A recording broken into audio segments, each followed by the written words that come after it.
Hello students, how are you all? I hope you all are well. So welcome back to the new video. So in the previous video we have already discussed about the type of the another chemical bonding, that is covalent bonding we have discussed. Now today we are going to discuss a part of a covalent bonding. So let's start. That is, today we are going to discuss about coordinate covalent bonding. Although we used to distinguish them as a different type of a chemical bonding, but usually it's a part of a covalent chemical bonding only. Okay, so let's start. Now what is this coordinate covalent bonding? I will be explaining you with the help of example so you can understand it better. Yesterday also, in the previous video, we have done this example, that is the example of a gas called ammonia. Okay, if you haven't seen though that video, you can just click on the I button and you can just check that how we have formed the structure of the ammonia. Now when we have formed the structure of the ammonia, what you have seen that nitrogen is bonded with the 3 hydrogen atom by sharing 1 electron pair each, but as nitrogen is having 5 valence electron, so 3 are shared, but it's still 2 electrons are left with nitrogen which are not shared with any other atom.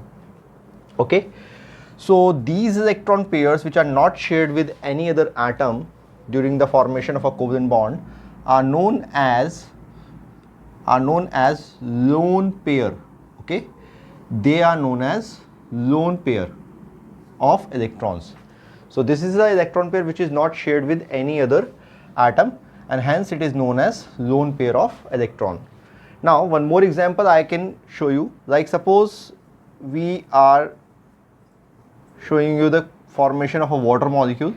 In case of water molecule, oxygen atom is there and 2 hydrogen atoms are bonded with oxygen atom. Now hydrogen can share only 1 electron pair with the oxygen atom, you know, because hydrogen is having only 1 electron, but the oxygen is having 6 valence electron. So in this case the oxygen will be having 2 electron pair left which are not shared with any other atom. So these 2 electron pair here also known as lone pair of electron. Okay, so these are also known as lone pair of electrons. So that I am showing you that what kind of the pair of electrons which are present in some compound which are not shared with any other atom. So these pair of electrons are known as lone pair of electrons, and they play a major role for the formation of the coordinate covalent bond. Now how? I will show you.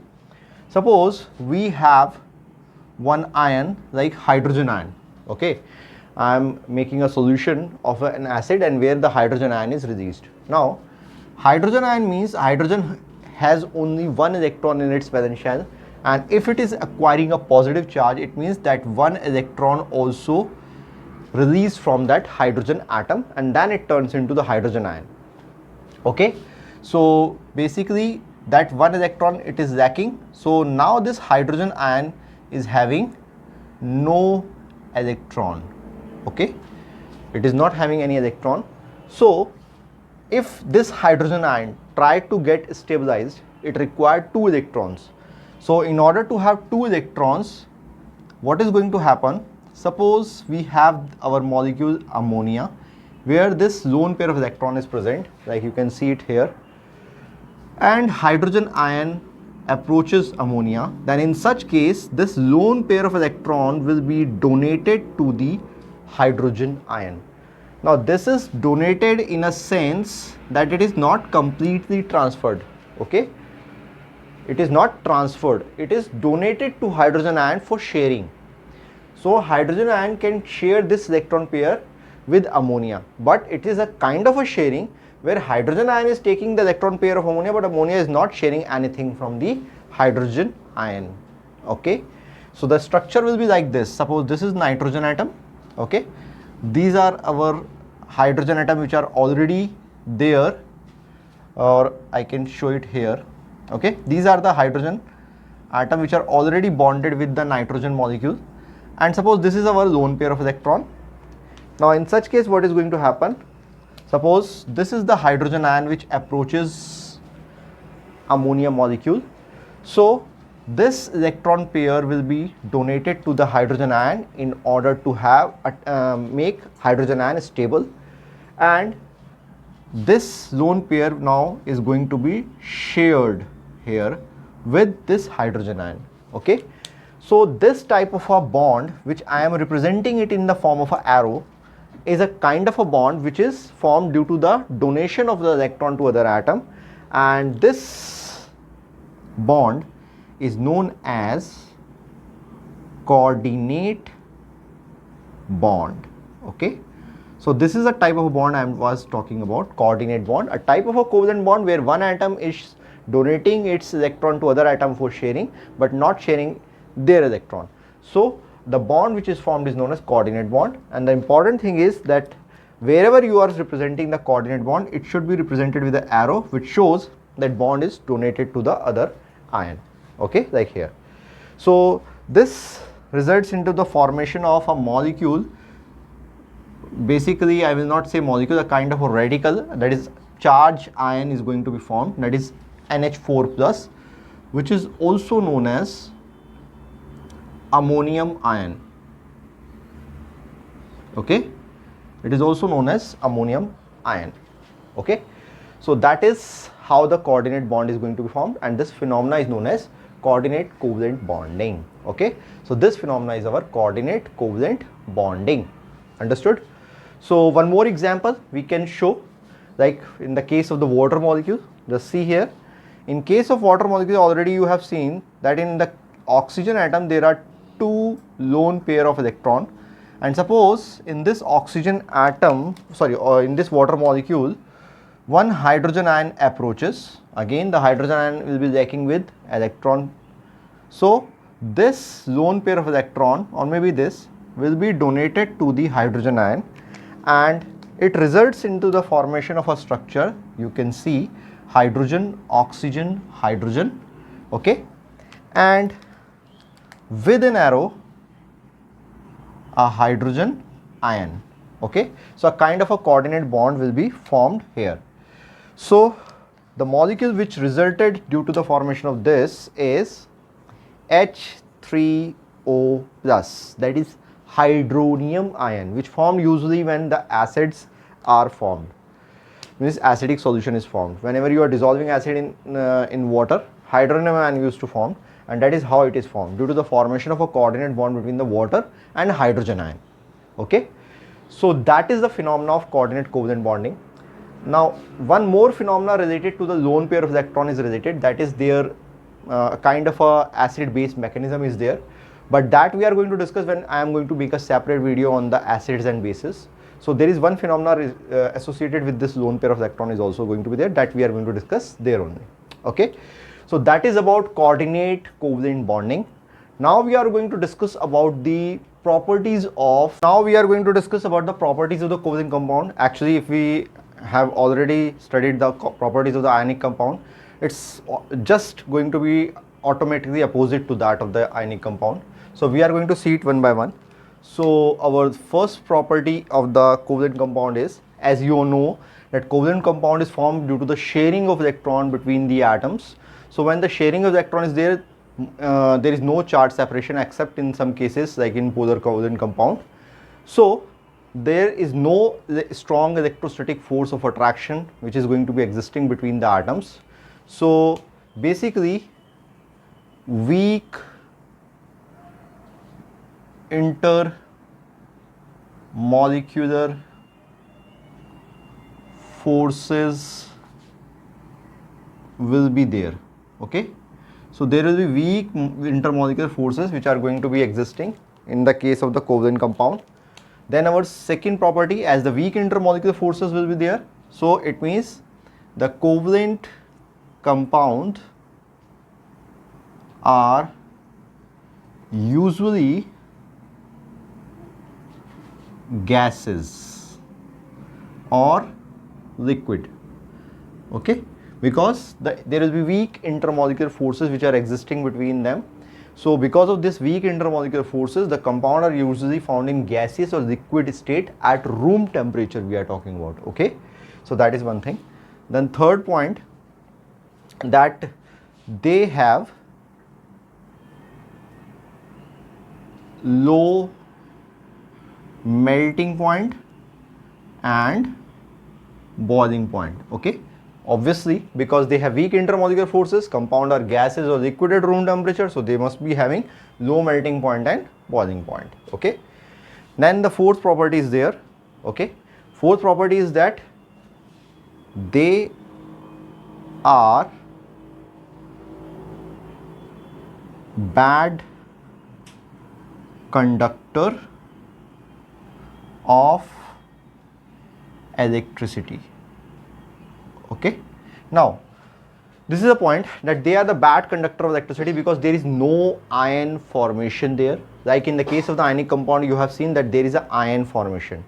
Because of that ion formation, they are the conductor of electricity, but usually in the ionic state, that is in the aqueous state or in the molten state. But here there is no charge ions, so they are usually bad conductor of electricity. But there is one more concept here, that these type of the compounds, that is covalent compounds, the polar covalent compounds which are there is a classification, you know, that they are non-polar and polar are there. So polar covalent compound, when dissolved in water, they can conduct electricity. Okay, like I can give you an example. If HCl is there, that is hydrogen chloride, and I am making the aqueous solution of HCl. So on making the aqueous solution of HCl, it will be it will be undergoing the ionization and will turn into the ions, and in the aqueous state they will be existing like this, and hence they become good conductor of electricity. Okay, now one more point I want to tell you. Now this is the phenomena which is known as ionization. Okay, in case of sodium chloride, that is about ionic compound I am talking about.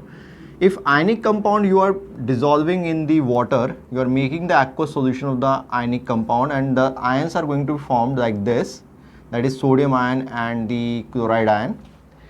Actually they are already in the form of ions, but when you dissolve in water, they dissociates. Okay, that is ions dissociates.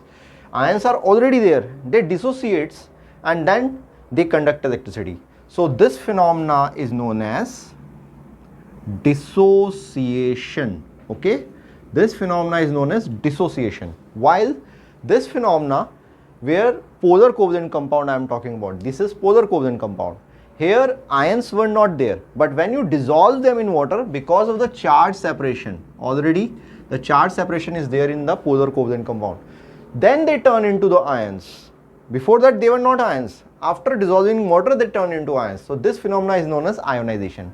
So this is a difference you must remember. Okay, because sometimes you may say that ionization and dissociation is basically the same thing. It's not same thing. Dissociation happens in the case of the ionic compound, while ionization will happen in case of the polar covalent compound. So we can say that polar covalent compound are good conductor of electricity. Okay, they are good conductor of electricity when dissolve in water. Okay, whenever you dissolve in them in water. Okay, and one more important thing is there, which is the property of the covalent compound, that polar covalent compound can dissolve in water. Because of the charge separation, they can associate with the water molecule, interact with the water molecule, and can dissolve. But non-polar covalent compound, if suppose I am talking about methane, that is a non-polar compound, that cannot be dissolved in water. That is also one of the property of the covalent compound. So polar covalent compound can dissolve in water, but non-polar cannot. And when polar covalent compound dissolve in water, they undergo ionization. So when they undergo ionization, they turns into ions, and then they can conduct electricity. Okay, so that is the property of covalent compound. Okay, one more time. Weak intermolecular forces, compounds are usually gases or liquid, they have low melting boiling point, they are bad conductor of electricity, but their polar covalent compound on dissolving in water undergo ionization and can conduct electricity, non-polar cannot. Okay, so that is important thing, so you must remember. Now we are going to see some exceptional cases in case of the covalent compound. Some exceptional cases in covalent compounds. Now whenever the covalent bonds are going to be formed, then some exceptional cases are there. Means I am talking about like why the bonding is there, because atoms wants to attain the noble gas configurations, that is have 8 electrons or 2 electrons sometime, okay, to have complete their electronic configuration. So but sometime there may be a compound where you will see that the sharing of electron is taking place, but still the octet of the compound is, or sorry, octet of the element is not completed. So we are going to see such examples. So first example is like I am talking about the atoms with electrons, or I am talking about atomic number less than 6. Okay. Now I am talking about those elements where the atomic number or the number of the electrons are going to be less than 6. So we can take any of the example. Like I am taking the example of suppose boron. Okay. Now boron, we know boron is having the atomic number equivalent to 5 and its electronic configuration is 2, 3. Okay. So that is boron.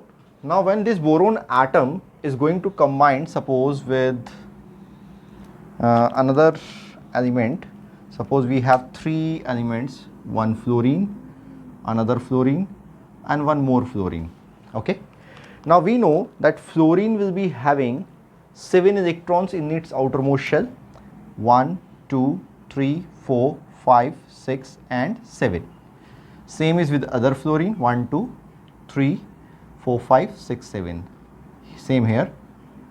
So fluorine will be having 7 electrons, okay, like this, and boron will be having 3 electrons in its valence shell according to the electronic configuration, 1, 2 and 3.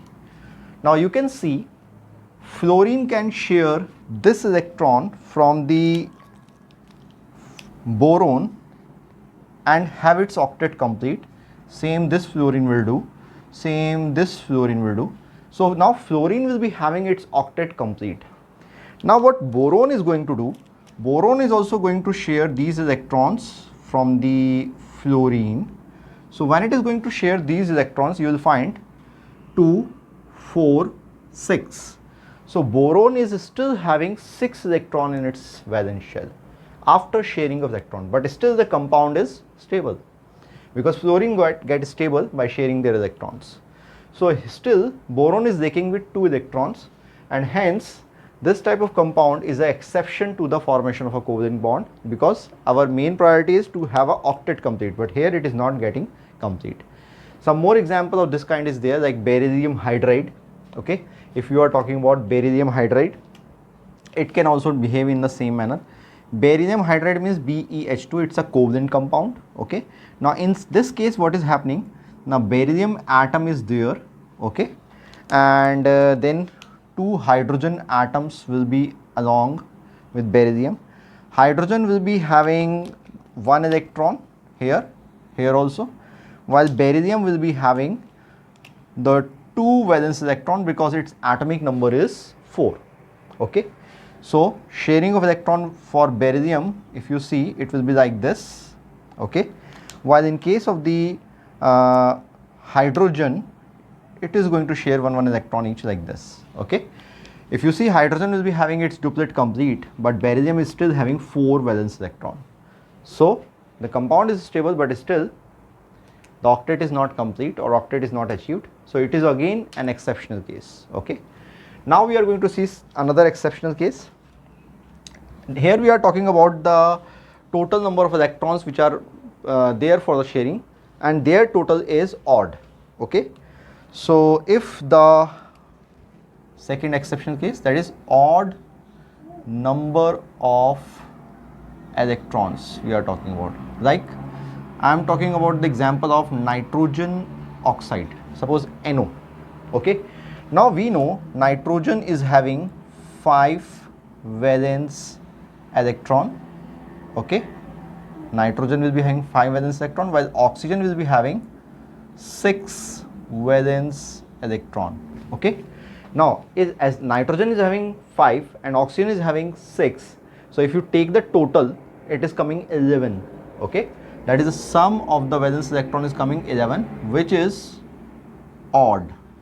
Okay, now in such case, how the sharing or how the covalent compound is going to be formed? Suppose this is nitrogen and this is your oxygen. Now in oxygen, in the case of the oxygen, how many valence electron are there? 6. So it will be 1, 2, 3, 4 and 5 and 6. Okay, now nitrogen will be having 5 valence electrons, so it will be 1 and 2 and 3 and 4 and 5, because 2 can be shared from oxygen atom. Now in such case, if you see, the oxygen will share those 2 electrons and will complete its octet, while the nitrogen also sharing the electrons from oxygen atom, but still the counting is coming up to 7 only, that is 4 plus 3, 7. So hence the octet of nitrogen is still incomplete, but still the compound is stable.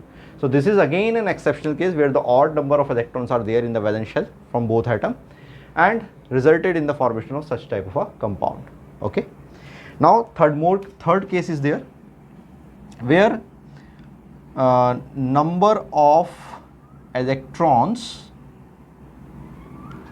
exceeds the octet, that is more number of electron present as it should be. Means we want 8 electrons, but sometimes more than 8 electrons can also be accommodated by sharing of the electrons from other atoms. Okay, like we are having the example of sulfur. Okay, now this sulfur is combining with 1, 2, 3, 4, 5 and 6 fluorine atom. Okay, now fluorine will be having how many valence electrons? 7. So like fluorine suppose is having a 7 valence electron, so it can be like this: 1, 2, 3, 4, 5, 6, 7. Okay, then this fluorine also 1, 2, 3, 4, 5, 6, 7. Then 1, 2, 3, 4, 5, 6, 7. Then 1, 2, 3, 4, 5, 6, 7. Then again this one, that is 1, 2, 3, 4, 5, 6, 7. Okay, and one more is left, that is like this, they will be having the 7 valence electron. Now sulfur is having atomic number equivalent to 6. So sulfur, so not 6, sorry, 16. So it means it will be having 6 valence electron. So 1, 2, 3, 4, 5, 6. So like that it can share its 6 electrons with 6th fluorine atom. Okay, so in this case what is going to happen, the fluorine is going to share electrons like this. Okay, and will complete its octet, because fluorine require only 1 electron. Okay, as fluorine require only 1 electron, so it can complete its octet now. But if the sulfur is also going to share the same number of electrons, that is 1 electron from each fluorine atom, the counting is coming 2, 4, 6, 8, 10, 12. So now 12 electrons are present around sulfur. So if the 12 electrons are present around sulfur, it means it is more than the octet. So this is again the exceptional case, and this type of compound results into the formation of a compound, that is SF6, sulfur hexafluoride, which is quite stable. Okay, so these are some exceptional cases in case of covalent compounds. Okay, so students, just go through this. Now up to this topic, whatever we have done, this is for grade 9 and 10th especially. After that, whatever we are going to do in the chemical bonding, that is for grade 11 and 12. But for grade 11 and 12, you have to do this part also, and whatever we have done in the previous videos, you have to do that also. And then you have to carry forward after whatever the parts are going to be there, like 4th, 5th, 6th, that is for you only. So up to grade 10, this is the only part which they have to do. Okay, so that is all for today. Okay, subscribe my channel and share it to maximum. See you in the next video.